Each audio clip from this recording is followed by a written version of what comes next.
back to Newsroom. I'm Chella Smith. This is your Middle East U.S. entertainment news here on YouTube.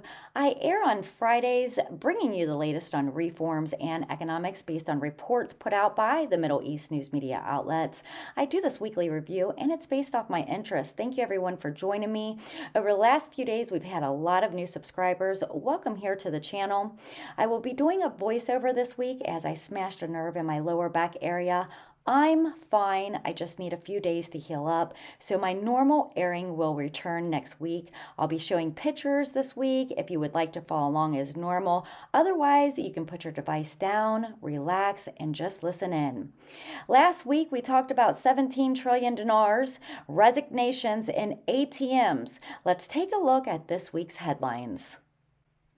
The Information Baghdad by Walters has reported the leader of the Patriotic Union of the Kyrgyzstan, Ahmad al-Hurki, confirmed yesterday that Thursday's session will produce a new electoral map for us and will turn the page of blocking thirds after the declaration of sovereignty and democracy. The attendance of their deputies to the session indicates that yesterday's session will speed up the argument on naming a president of the republic, and in the opposite way, we go to the national space. Each of them sends its candidates to parliament. Al-Hurki has said in a statement to The Information that today's session will produce a new electoral map after the replacements of the Souders bloc have taken the constitutional oath, meaning that the largest bloc will decide for the coordination framework, noting that announcing the presence of their representatives for the session will have a significant impact on pushing the two Kyrgyz parties to speed up the selection of the president of the republic.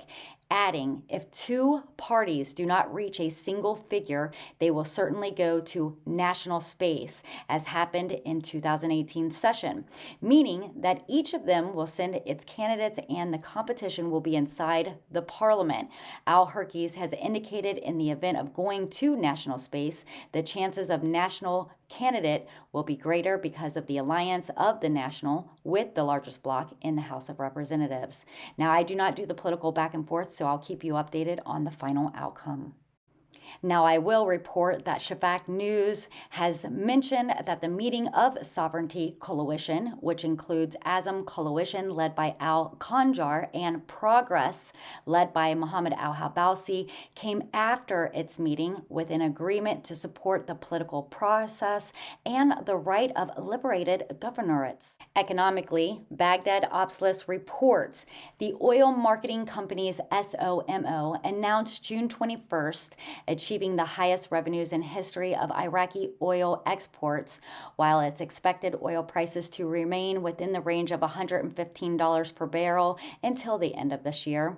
The director of market research at SOMO, Mohammed Sunan, says we live within the high prices and so far have achieved the highest revenues in history of Iraqi's oil exports by about $11 billion for the past month, and we expect these rates to continue, noting that indicators show the survival of international oil prices. This year is about $115. Sunan added, we live in the third quarter of the year and prices will witness more support and will stabilize during the next 3 months, noting that the oil market is witnessing a challenge due to the Russian-Ukrainian war, which affects the markets because Russia is one of the major oil producing and exporting countries and the European embargo. This will remain and may affect the European market and form this aspect agency expected decrease in Russian oil productions, estimating between 1.5 million. And this means that oil supplies lose their numbers. And there is another aspect, which is the conflict affects economic growth, and this is reflected in demand expectations. He points out most of the International Energy Agency has revised their prices forecasts and increased increased these expectations from 95 to 120 to be expected in the price for 2022, and to 115 for major international banks and some companies. Expected to reach 150 in light of the current stockpiles being at the lowest levels.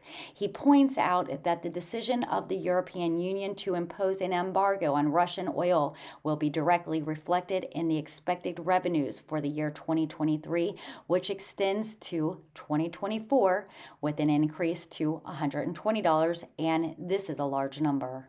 Shafak News has also reported that the Iraqi government extends to buy the American ExxonMobil shares in West Qurna, one field in Basra governorates, confirming its commitment to the decision of the organization of OPEC regarding oil export rates for its member states. The NRT digital media reported Iraqi's finance minister Ali Alawi said that the Kurdistan region shares of the 2022 budget will not be allocated because the federal Supreme Court decision against the regional government's oil contract.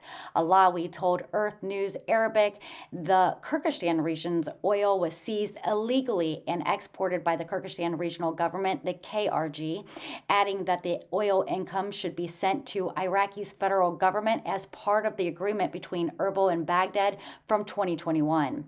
He said that the oil exports were not handed over, and for this reason, the budget will not include the KRG shares. Alawi said that the 2,000 billion Iraqi dinar sent by the federal government was not based on an agreement between Erbil and Baghdad in order for the KRG to work on handing over oil exports. He stated the transfer would not continue. The Supreme Court has ruled against the KRG oil contracts in February, while Erbil has rejected the court ruling a number of times and stated the verdict was politically motivated. Baghdad Magazine reports Secretary General of the Organization of Petroleum Exporting Countries, OPEC, Mohammed Barkindo, announced the need for international economy for energy and the use of renewable ones, and while noting the scale of increase in energy used during the next 2 years, he stressed the need to deal with all challenges to ensure global energy supplies. During his speech at the Energy Forum, Barkindo said, "I commend the efforts of the Iraqi institutions to prepare the summit and the attendance of high-class exports," noting that this event comes in difficult periods in the sector as the world experiences the repercussion of corona, in addition to the supply interruptions due to the Ukraine war. He also adds all challenges must be dealt with to ensure global energy supply, and that they need a future vision that enables them to control energy prices and face the dire repercussions of the crisis. He also points out that the strategy reserve has been used. More than 30 million barrels have been pumped since May and are still looking for solutions to meet the challenges of climate change and challenges in the field of energy. They need sustainable solutions, not urgent, and there is no better place than the forum to find solutions to all the problems. He stresses the need for a comprehensive approach to avoid instability in energy markets, noting that the international economy will need double the energy it consumes from spending $124 trillion in 2020 to $270 trillion in 2024. Also adding there will be an increase in energy from 224 million to 300 million barrels in 2024, and there is no energy source that can cover this demand. He points out that the use of renewable energy in 2020 amounted to 2.24%, and in 2024 it will reach 10%, noting that the oil energy during the period of 2020 amounted to 30%, and in 2045 the need will reach 50%. For all the newbies, make sure you always sit in to the very end of my broadcast because I always give a little bit of information at the end of every single one. The news has been bare minimal this week in regards to the dinar. Hopefully soon we can hear more from the central bank. In the meanwhile, we have to remain patient. You've been watching Newsroom Weekly Review. I'm Chella Smith, the Middle East U.S. entertainment news on reforms and economics, bringing you the latest Dinar news without having to keep up with all the different outlets. I'm here on YouTube every Friday, so don't forget to subscribe. And if you like my content, give me a thumbs up. Shout out to Currency 365 for his continued support. If you want to learn about stocks or cryptos while waiting on the dinar to revalue, you can join him and his crew for the most recent updates. You can find him on YouTube or Patreon. Well, everyone, I hope you enjoyed this week's voiceover. As I said earlier, my normal broadcast will return next Friday. It was just physically impossible for me to run all my equipment and have this problem. Just a little bit of movement causes a pinch of pain, so I'll be resting to my next physical show. God made us amazing, and the nerve will heal up on its own with a little bit of rest and some anti-inflammatories. Thank you all for this week's newsroom. I'll see you on my next show. Again, thank you for spending your time with me. You guys are important, and that's why I show up. I'll be holding some preparations for how I'm going to do my bank exchange in my Telegram group. If you would like to sit in and listen, you can find me under Newsroom Chella Smith. The link will be posted in the community messages, and also I'll put it in the comments below. Have a great weekend, everyone. Take care.